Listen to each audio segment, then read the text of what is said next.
Guys, punta tayo dito sa Kakawayanan. Actually, natatakot ako pumunta dito mag-isa. Yan. Pero, ayan pala tayo. Tingnan natin kung may mga labong. May mga gulayin dito, labong.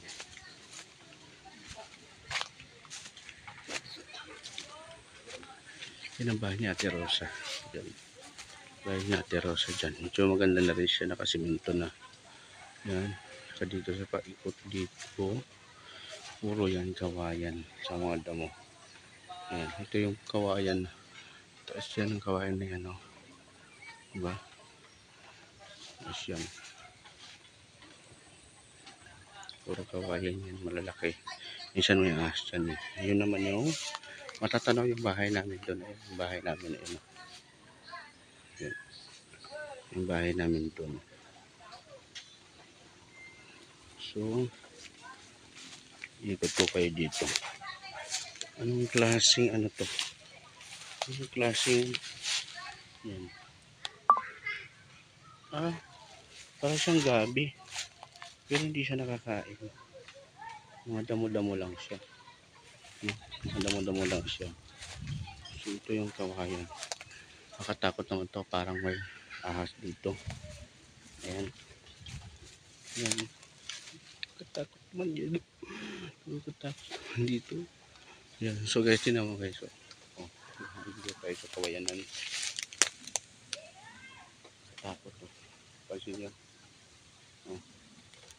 Diba? Katakot.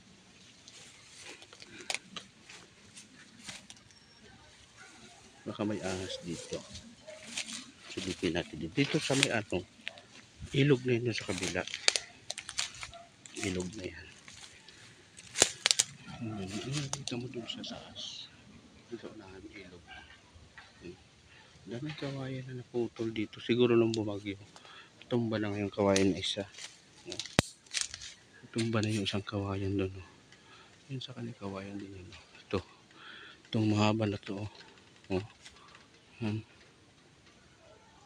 Diba? Sayang.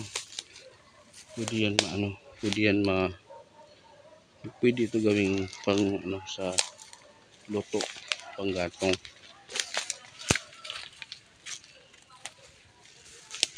Ito dito tayo. Ito. Ito.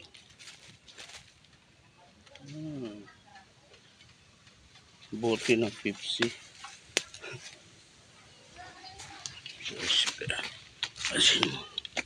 Ayan. Tawid tayo dito. Ayun yung tubig na yun dyan. Diretso hanggang ano yan. Palayan. Ayan. So baba tayo dito.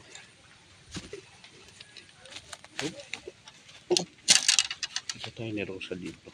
Sarado pa naman ang gate ni Rosa pero pumasok tayo dito. Ayun yung bahay niya. Diba? Ayun yung bahay niya. May kawayan din sila dyan. Haba ng kawayan niya. Yung mga manok siya. Ito yung sa kanila. Mas malinis dito sa kanila kasi nilinisan nila. Yan o. Yun yung ilog guys. Ilog. Marami ding isda dyan. Parang mataas yata yung tubig ngayon. Yan. Kung mapansin nyo guys. Yan. Hanggang dun. Ilog. Yan. Diba? Ilog. Medyo malalim din yan. Kabila may mga bahay doon sa kabila. Yan. Isusunod nila dito ng basura. Yan.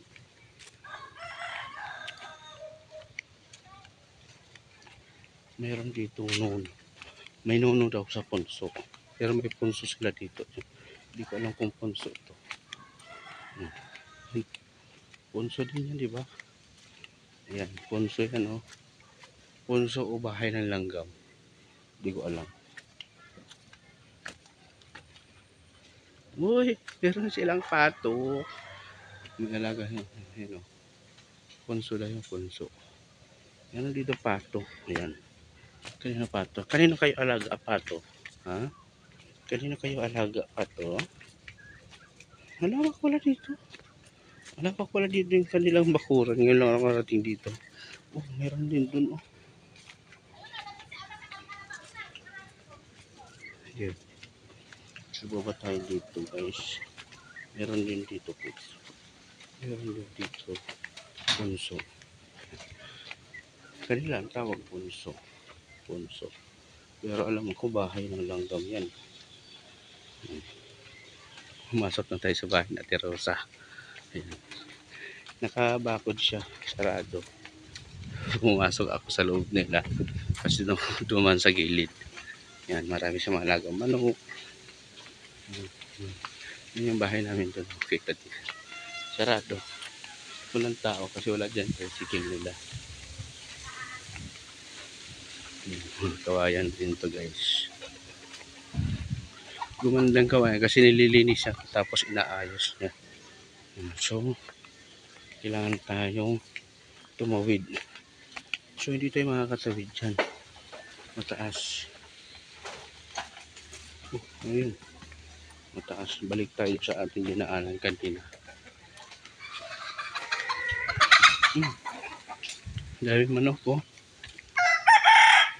Saan ba ako dumaan kanina?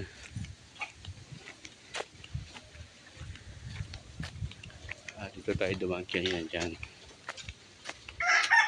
Dali natin yan. Sinidaanan dito yan. Huwag tayo matinik. Diba? Yan. Puro basura. Yeah. So balik na tayo dito sa bahay. Yan yung kawayan dito guys.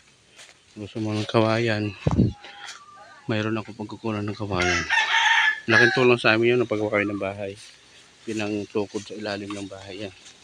Para makagawa ng slab. May aso. May aso. Saging. Masarap ng saging to. Latundan. Maliliit lang siya. Ayan. Tulad nito may bunga na siya. Tinan mo. Ayun siya. Oh.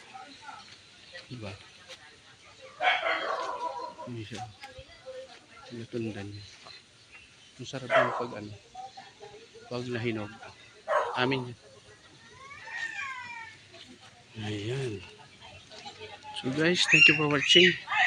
Yun lang, may pasyal ko kayo sa bukid. Sa bukid or dito sa may kagubatan. Kakawayan na. Si ate, namili lang siya ng tubig pero nakamotor. Maganda yung bahay niya dun sa dulo. Sa gitna ng palayan. Ayan. Salamat guys. Pag